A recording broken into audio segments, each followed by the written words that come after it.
Hey everybody, welcome to Dad's Den of Pop Culture. Justice League Monday, and we're now heading into, well, a new era for the new era of the new book with a 38-page special, Justice League, and you'll notice now International. And this basically sums up how that comes to be. There's also a couple new faces on the cover here. So let's crack open Justice League International number 7 from November of 1987. Now, we are following up from the story from the last issue, which involved the Gray Man and Dr. Fate. But first, Guy Gardner, last issue, got his bell rung by the Batman because he was being sassy again, like he tends to be. And he's just woken up, so he was not part of the mission that went into Vermont.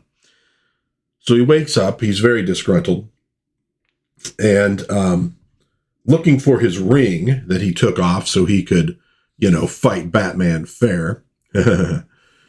And he finds that it got tossed over here underneath this console. So he crawls under to get it, and he wonks his head, and he's unconscious once again. This isn't just for the comedy, folks. This is going to mean something. So, back to Vermont. Dr. Fate has removed the theater where they're confronting the Gray Man to some other dimension. And the Gray Man is like, do you think this is going to change anything? I've won. Sigh. You don't understand, do you? You never had a chance. And he teleports the Gray Man to meet, once again, the Lords of Order, his masters. And he now realizes that he is in a great deal of trouble. And immediately tries to blame it on Dr. Fate. It's his fault. Silence.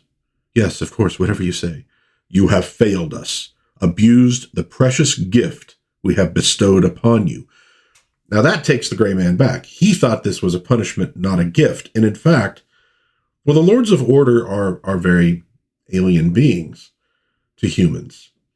They don't necessarily understand us or our emotions or anything else. So, yeah, they thought it was a gift giving him this ability to do this for all time, this gray existence to serve them. It was a reward for him as a sorcerer being able to actually sort of conjure the Lords of Order. And so he basically says, I don't want your damned reward. So be it. You mean you're going to set me free? I'll have peace after all these years? Is that truly what you want? Yes, so please, yes. Then you shall have it. And that is the end of the Gray Man. And so the theater shifts back to where it was. The League has managed to survive, although they didn't necessarily have that much to do with this. And I think this is kind of an interesting way to show, look, yeah, they're these very powerful heroes, but there are places that they are out of their depth. So they're saying their goodbyes. Nobody notices the League because of the magic of Dr. Fate. And we have Batman saying to him, I don't like your style, Fate. This is a team, and we've got to work together as a lecture on teamwork from you, Batman. If I had a sense of humor, I would laugh. And if I knew how to cast spells, I'd turn you into a newt. After what we just went through for you, you might at least say thank you. You did nothing for me. You did it for mankind. Now, if you'll excuse me, there are matters I must attend to, questions I must ponder. And so Dr. Fate is out, and everybody's a little annoyed. The Creeper is out as well. Oh, and Batman, what? Don't ever change. I love you just the way you are. And I like this little exchange up here. Let's move it in a little bit closer. Why not? If I can get it in closer with the angle I have. You've got to admit, pretty funny. I don't think so. Me neither. The Batman intimidation still in effect. So off they go. Now Batman lets Mr. Miracle know that he's on monitor duty. That's a 24-hour post.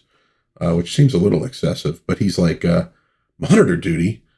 But I promised Barda, my wife, you're married? Yeah.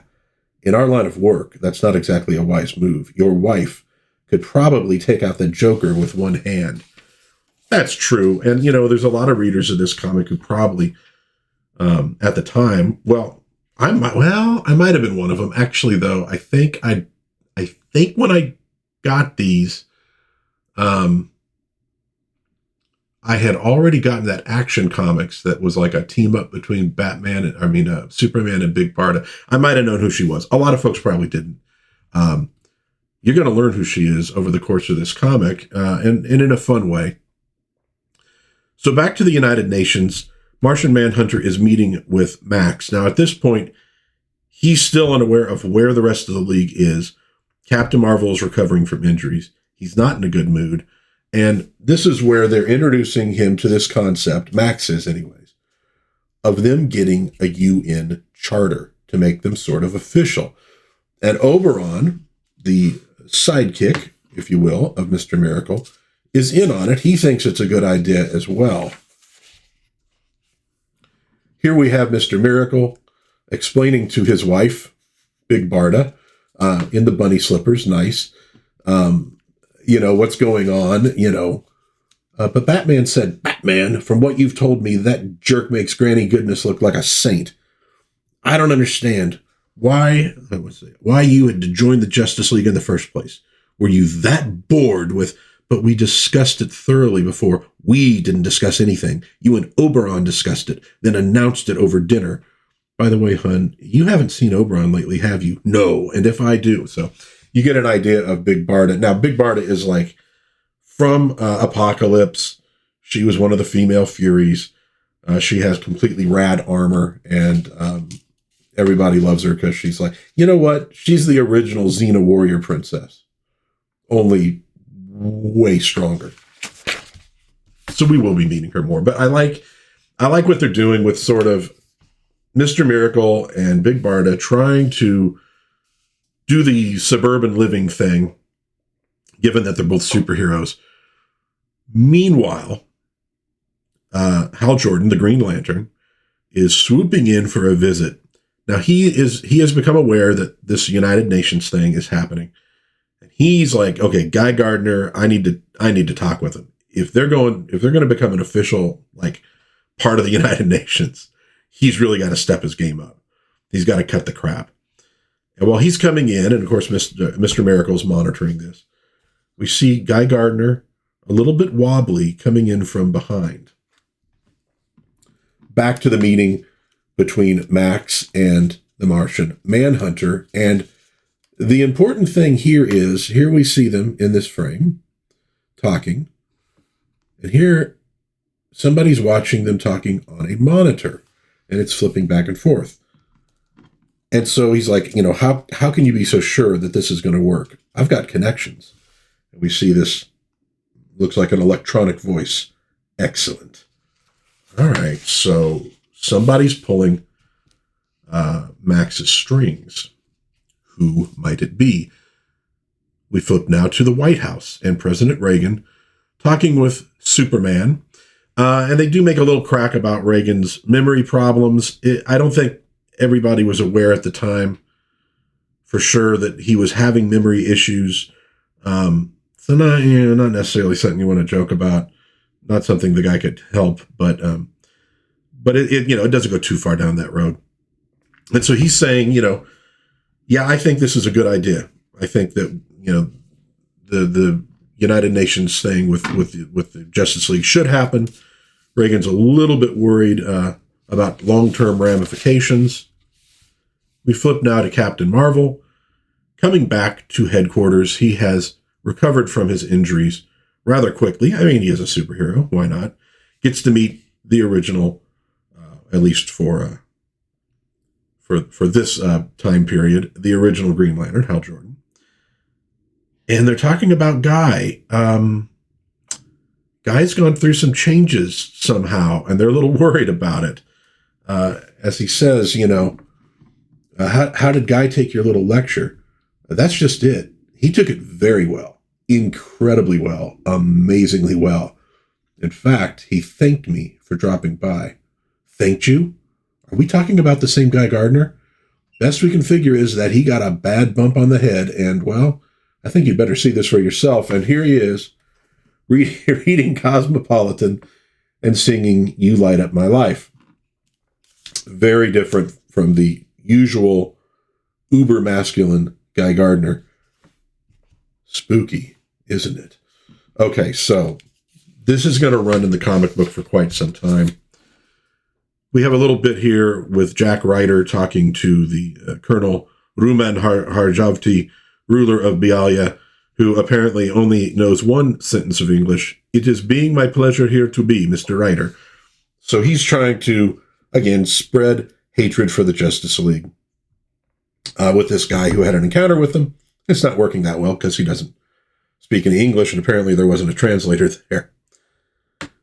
So while this is being watched, whatever this electronic thing is that is involved with Maxwell Lord, is realizing, considering media hostility, the odds on the United Nations accepting the proposal are nil.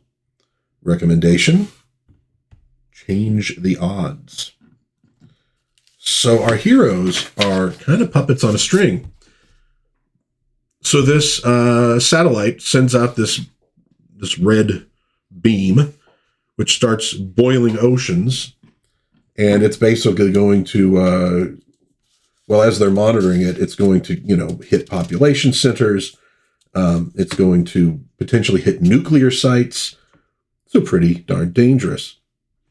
So, of course, Mr. Miracle picks it up, and then Guy Gardner, we hear from him, yes, I think it would be a good idea to consult with Batman about this. He's got such a well-honed intellect. Guy, are you sure you're feeling all right? Well, yes, Captain, I feel just fine, but thank you ever so much for your concern. Oh, well, get rid of those zits, everybody. If you want to have a social life, wait a minute, this is a comic book. None of us had social lives. That was kind of the point. Okay, so at this point, Martian Manhunter takes off because of the emergency. And Max is like, a major international crisis at such a crucial time. I'd almost believe that. No, it couldn't. It wouldn't. Would it? It did. How come I'm always the last one to find out about this stuff? So he's definitely in on it. And he's definitely not the majority partner here. So they're looking at what this thing could do. They're at Star Labs. They got to go up there and deal with it. Star Labs apparently has a space shuttle. So they launch. We see the Justice League in spacesuits as necessary. And, I think they try to take out the thing with sort of like lasers. Didn't work. So they're going to have to go in and figure out how this thing works and exactly what it's doing. Now, it has defense mechanisms and launches these missiles at everybody, and they don't seem to be hitting. Martian Manhunter grabs one of them, throws it right at the thing, destroys that missile launcher. Okay, so they've gotten past that. But this thing still has that ray. It's still attacking Earth. It could still be killing people. Batman notices a camera. And from the looks of it, a camera manufactured on Earth. Now, what can, and then zzz. So he just notices the camera. He gets electrocuted, and his suit gets shredded. And Batman dies in space. Booster gets to him. Not dead? You sound surprised. Didn't your force field? I couldn't get to you in time. Then how could I survive? Damn, we've been set up. Get me back to the ship. But what about the satellite? That's up to the others now. I don't know how long I'll remain protected. At least back at the ship, I can try to figure out why. Meanwhile, news all over the world is talking about this crisis, the League up there trying to solve it. So Mr. Miracle, he thinks he's figured something out. Batman should be dead, yet he's not. There's something familiar about all this. Now that I think about it, the design of the satellite almost reminds me of what? Of course. So Miracle, and this would look great on film, by the way. Miracle starts going into the red Destructo Ray. And Beetle's like, Scott, no. And here he is inside. I'm alive, I think. Sure, I'm alive. I can still hear my knees knocking. But that means I was right about the origin of the satellite. But if I am... Later, Scott. Right now, you've got to disarm this baby. There we are in a familiar Matrix configuration at that. So he goes closer in, and what? Another one of those cameras. We're being watched. And he gets right in, and here's the ray slicing towards, I think, a nuclear facility, and all of a sudden, it sputters out. He did it, and sacrificed his life in the bargain. Rest well, Mr. Miracle. You shall not be forgotten. I should hope not. Hi, fellas. Nice night for a celebration, don't you think? Pipe down, Scott. We're eulogizing you. Scott? So, no, he was not harmed. So the vote goes well, more or less, or it's going well in the UN. They're talking about, but some of them are going, could this have been a setup? No, there's no reason for them to set it up.